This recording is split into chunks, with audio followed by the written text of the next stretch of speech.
Sebelum kita membaca ayat Alkitab yang menjadi dasar firman Tuhan di hari kenaikan Tuhan Yesus hari ini, kakak mau ingatkan dulu nih, siapa yang masih ingat waktu tanggal 4 April yang lalu kita merayakan apa?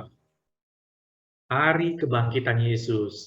Jadi setelah Yesus bangkit dari kematian, kubur kosong membuktikan dia hidup. Yesus menampakkan diri kepada para murid dan kepada ratusan orang lainnya.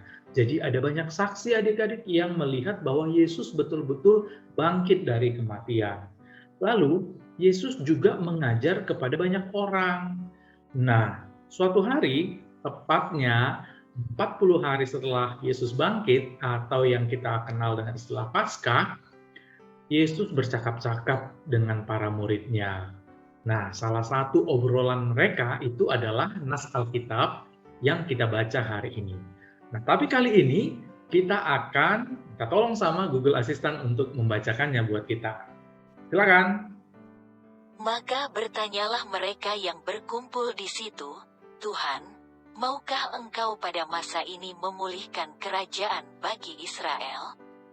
Jawabnya, Engkau tidak perlu mengetahui masa dan waktu yang ditetapkan Bapa sendiri menurut kuasanya. Tetapi kamu akan menerima kuasa, kalau Roh Kudus turun ke atas kamu. Dan kamu akan menjadi saksiku di Yerusalem dan di seluruh Yudea dan Samaria dan sampai ke ujung bumi. Sesudah ia mengatakan demikian, terangkatlah ia disaksikan oleh mereka. Dan awan menutupnya dari pandangan mereka.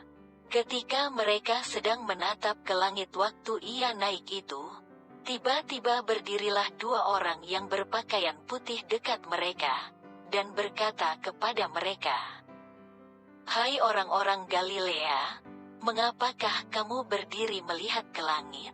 Yesus ini, yang terangkat ke sorga meninggalkan kamu, akan datang kembali dengan cara yang sama seperti kamu melihat dia naik ke sorga."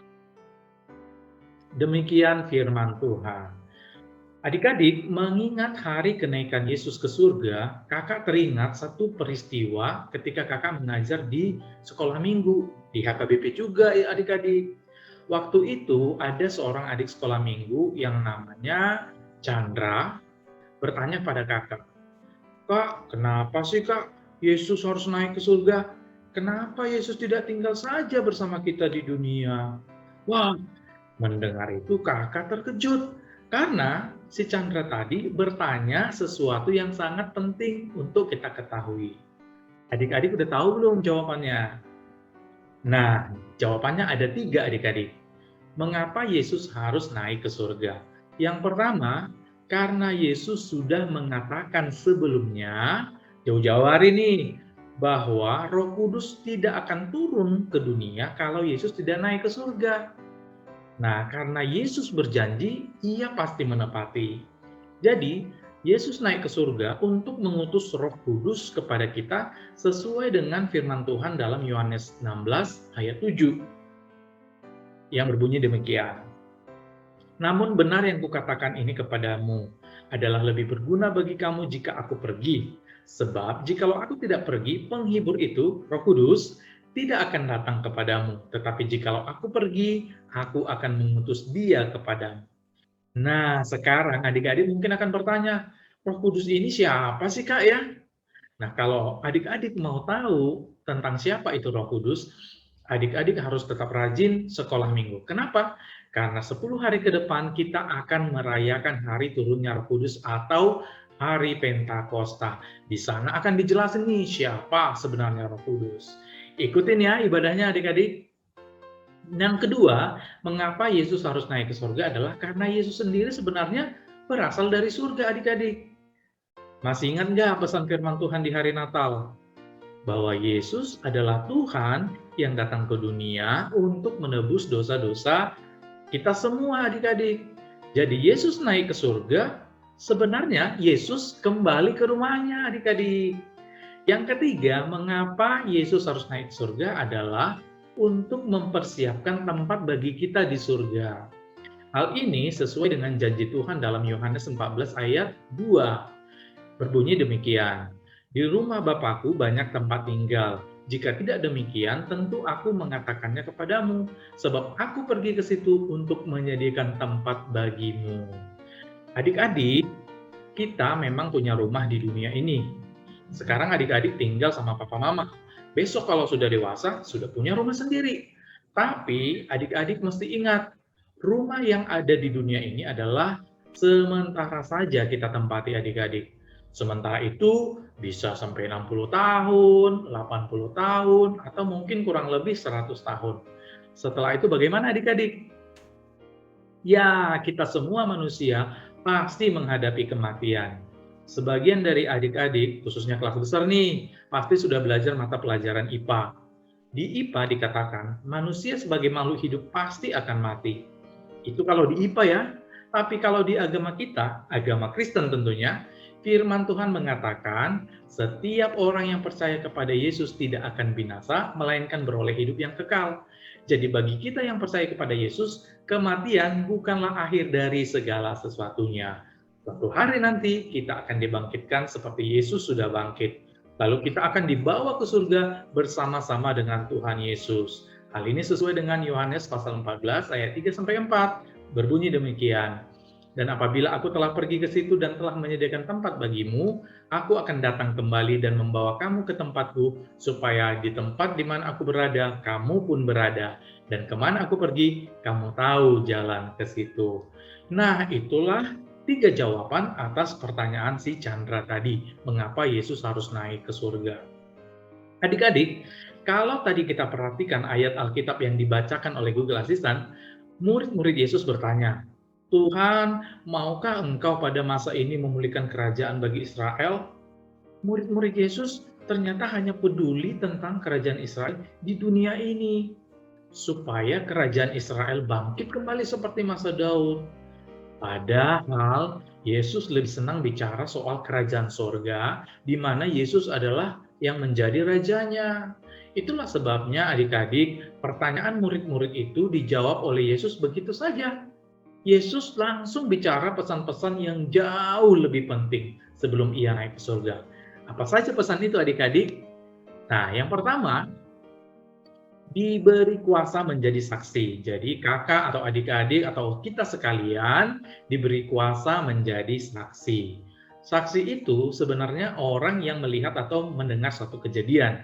Misalnya nih, adik-adik melihat ada orang yang nggak pakai masker berjalan di depan kompleks rumah. Itu berarti adik-adik menjadi saksi bahwa ada orang yang nggak pakai masker di sekitaran kompleks rumah. Nah, kalau adik-adik dikatakan menjadi saksi Tuhan, berarti adik-adik mengakui bahwa Tuhan Yesus itu mati, bangkit, dan naik ke surga berdasarkan kesaksian para murid yang tadi, yang sekarang kita baca di dalam Alkitab. Adik-adik juga menjadi saksi bahwa Tuhan Yesus itu baik. Untuk selama-lamanya, Tuhan Yesus baik. Yesus memberikan rezeki kepada orang tua kita sehingga kita bisa bersekolah, beli baju, handphone, dan lain sebagainya adik-adik. Singkatnya, jadi saksi itu mengikuti Yesus dalam perkataan dan perbuatan. Pesan yang kedua adalah bersaksi dari ujung jari sampai ujung bumi. Adik-adik sekarang bisa menjadi saksi dengan menggunakan ujung jari loh. Artinya, sekali adik-adik menyentuh screen dari gadget atau handphone adik-adik sekalian, lalu ngepost dari sosial media adik-adik, barangkali di antara kalian ada yang sudah punya sosial media. Nah, kalau adik-adik punya sosial media atau media sosial, jangan sembarangan posting ya, misalnya di story WA, di story IG, dan lain sebagainya. Karena sebagai anak-anak Tuhan, kita harus membuat postingan yang memberkati orang lain. Misalnya kita bisa posting pesan firman Tuhan di hari ini.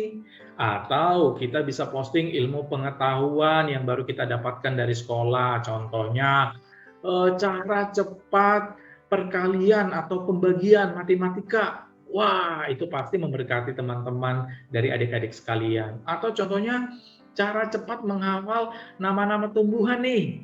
Nah, ada banyak hal lain yang bisa adik-adik posting yang memberkati banyak orang sampai ke ujung bumi. Yang ketiga pesannya adalah Yesus pasti kembali.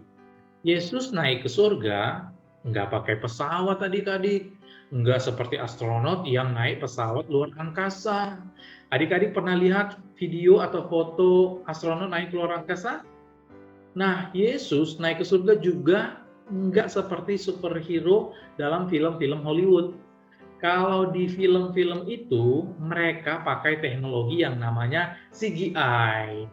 Nah, adik-adik kelas besar barangkali sudah pernah dengar teknologi ini. Intinya, CGI adalah teknologi komputer yang bisa membuat kayak Iron Man atau Superman seolah-olah bisa terbang adik-adik. Atau Avengers seolah-olah kayak tahan ledakan adik-adik. Itu adalah hasil dari teknologi CGI. Tetapi ketika Yesus naik ke surga, Yesus nggak pakai teknologi yang begituan. Yesus naik ke surga atau terangkat ke surga sungguh-sungguh tanpa bantuan teknologi, juga tanpa editan. Janji Yesus, ingat jika Yesus berjanji, ia pasti menepati. Yesus berjanji bahwa suatu hari nanti ia akan datang kembali ke bumi dengan cara yang sama, seperti dua orang malaikat yang berkata kepada para muridnya. Itu artinya adik-adik, hal itu akan benar-benar terjadi, di mana Yesus turun dari surga ke bumi ini. Wah, seru sekali ya bagaimana nanti kedatangan Tuhan Yesus kembali. Memang kita tidak tahu kapan Yesus kembali, kakak juga nggak tahu. Tapi yang perlu kita tahu adalah bahwa Tuhan Yesus berjanji, ia menyertai kita sampai dia datang kembali. Dan selama kita menanti, kita harus tetap menjadi saksi. Dari rumah atau dari sekolah, dari ujung jari sampai ke ujung bumi. Demikian firman Tuhan kita pada hari ini. Tuhan Yesus memberkati. Mari kita berdoa.